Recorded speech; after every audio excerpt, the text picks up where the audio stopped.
اگلے سال جانا. ایک بزرگ آیا کرتا تھا ولی کامل انڈیا سے، انعام الحسن رحمۃ اللہ علیہ، اور ایک بزرگ اب بھی آتے ہیں مولانا احمد لاڈ صاحب.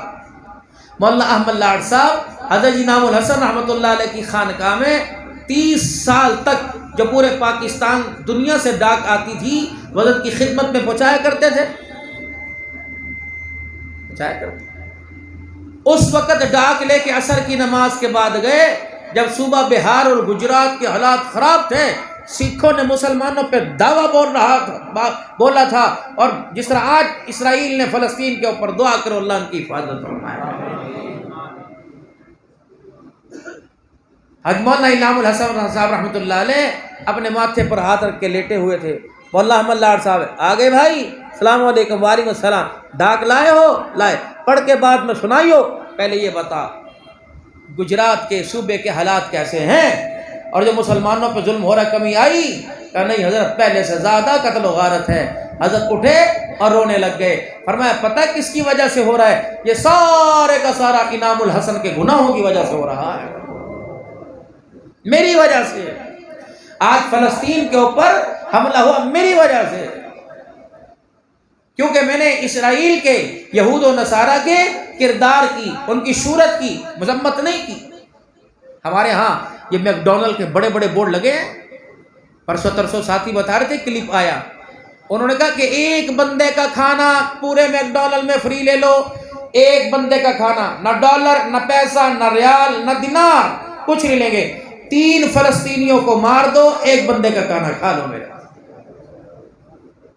کہ تجھے 1500 روپے کا برگر مل رہا ہے، اس کے اندر سے 1000 روپیہ بم کی صورت میں مجاہد مسلمانوں پہ گر رہا ہے میرا. لیکن آپ نے ایک کام کرنا ہے. آپ نے کہنا ساڈا کام نہیں، مولویوں دا کام ہے. سانو روزی کمان دیو. مولویوں نے سانو کیڑے پرنے پاتا؟ قال فذهب انت وربك فقاتلا. جناب موسیٰ علیہ السلام نے یہ فلسطین کس نے بنایا؟ بیت المقدس کس نے بنایا؟ یہ اللہ کا گھر. دوسرا گھر ہے دنیا کی سرزمین پہ، پہلا یہ گھر خدا کا، ہم پاسباں اس کے، یہ پاسباں ہمارا. اور شہر مشرق بیت اللہ شریف پہلا گھر. دوسرا گھر بیت المقدس جس کو ابراہیم علیہ السلام نے 40 سال کے بعد بنایا. یہ دوسرا ابراہیم علیہ السلام کے ہاتھوں کا. اس پر کبھی اقتدار رہا، کبھی گرتے رہے، کبھی اٹھتے رہے، کبھی جیت، کبھی شکست، کبھی یہود و نصارہ کے ہاتھوں میں، کبھی مسلمانوں کے ہاتھوں میں. جناب سیدنا سلیمان علیہ السلام کے ہاتھ اٹھ گئے، کہنے لگے الہ العالمین مجھے حکومت عطا فرما دے، اور ایسی حکومت عطا فرما پہلے کسی کو نہ عطا کی اور بعد میں بھی کسی کو نہ ہو. تو الہ العالمین نے ان کی دعا قبول فرما لی. بادشاہت اللہ نے ان کو عطا فرما دی، نبی بھی بنا دیا اللہ نے، بادشاہ بھی بنا دیا. حکومت جنوں پر ہو گئی، حکومت انسانوں پر ہو گئی، حکومت پرندوں پر ہو گئی، حکومت ہواؤں پہ ہو گئی، حکومت چوٹیوں پر ہو گئی. میرے عزیزو داؤد علیہ حضرت سلیمان علیہ السلام کے بعد میرے عزیزو پھر اقتدار عیسائیوں کے ہاتھ کے اندر آ گیا. پھر موسیٰ علیہ السلام فرعون مقابلے کے اندر آ گیا. بحر کلزم کے اندر فرعون کو میرے عزیزو اللہ نے ہلاک کر دیا. پھر موسیٰ علیہ السلام جب آپ نے فرمایا تھا چلو چلو فرعون کے لشکر کے ساتھ مقابلہ ہے، تو اس وقت قوم موسیٰ نے کہا تھا فَاذْهَبْ أَنْتَ وَرَبُّكَ فَقَاتِلَا. اللہ اکبر، تو اور تیرا رب ہو جائے، ہمیں تو من و سلوہ کھلا، ہمیں تو زمین سے نکلا ہوا اناج کھلا، آسمان سے اترا ہوا اناج کھلا. ہم نہیں جائیں گے، جب فتح ہوگی تب بتا دینا، پھر ہم شہر کو آ کے آباد کر دیں گے. جناب موسیٰ علیہ السلام کو ہاتھ پہ اللہ نے فتح عطا فرمائی. تو پھر بنی اسرائیل میں عزیزو بیت المقدس میں جانے لگے. اللہ نے فرمایا سزا تو ضرور ملے گی. یہ کون تھے؟ موسیٰ علیہ السلام کے ماننے والے تھے، اللہ کو ماننے والے تھے. 40 سال تک میدان تیہ کے اندر دھکے کھاتے رہے. صبح اٹھتے بیت المقدس کی طرف جاتے، رات ہوتی پڑاؤ ڈالتے. جب صبح ہوتی جہاں سے سفر شروع کیا تھا وہیں آ کے کھڑے ہو جاتے، دعا کی اللہ سے اس عذاب کو ٹلوا دے.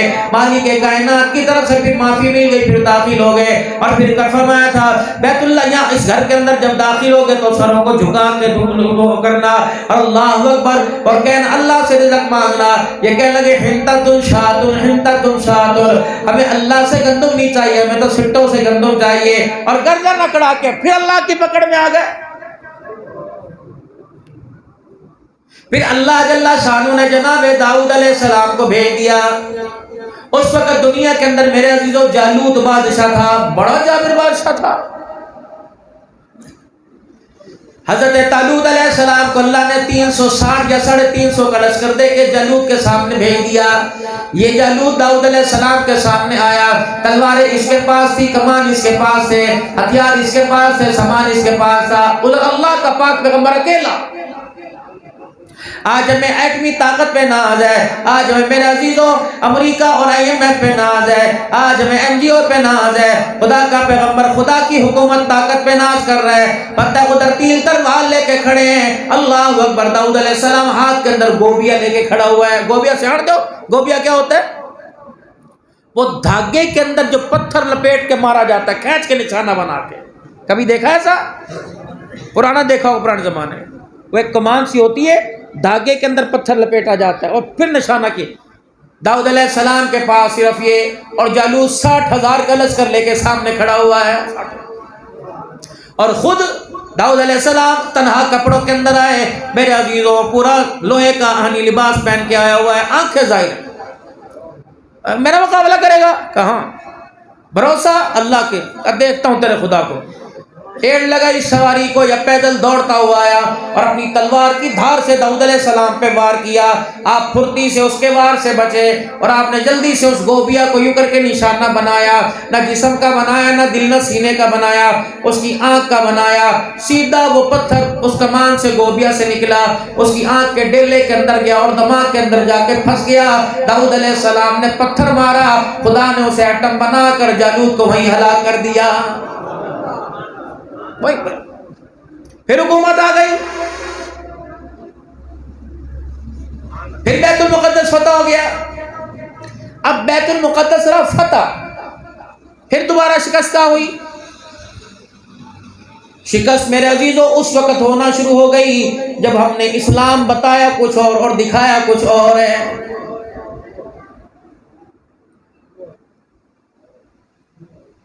مدینے کا گلہ نہیں کرنا چاہیے، بلکہ میں نہیں کروں گا، اس بات کو چھوڑ دو. لیکن دل تو میرا بڑا دکھا تھا حضور کے شہر کا گلہ کروں کہ رحمت دو عالم صلی اللہ علیہ وسلم کے شہر کی مٹی کی گستاخی نہ ہو جائے.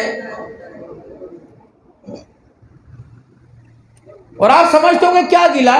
میں کھجور لینے کے لیے پاکستان کا وہاں مزدور تھا، کام کر رہا تھا. وہ وہاں کا سیٹ عربی مجھے رعایت کرے، وہ اشاروں سے گئے. میں کہا خدا کے بندے تھوڑی بہت عربی تو ہم بھی جانتے ہیں. تو کہ نہیں میں تو صاف صاف تو کہنا پیا. میں کہ ہاتھوں سے تو صاف صاف دے رہا ہے، لیکن بدگمانی اللہ تیرے اشارے مجھے صحیح نہیں بتلا رہے. میں نے کہا علی بات آج کو تو ہم بھی پڑھے.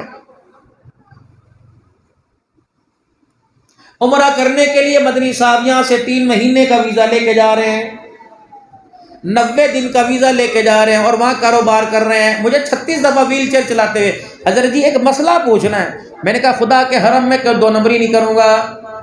کہ کیا؟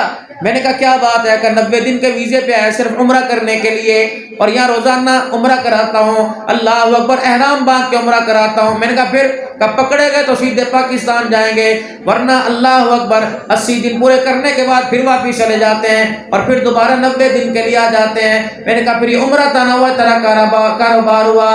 جو اللہ تجھے حرم کے اندر کاروبار کرا سکتا ہے وہ پاکستان کے اندر تجھے حلال کاروبار کرا سکتا ہے. وہاں جا کے کر.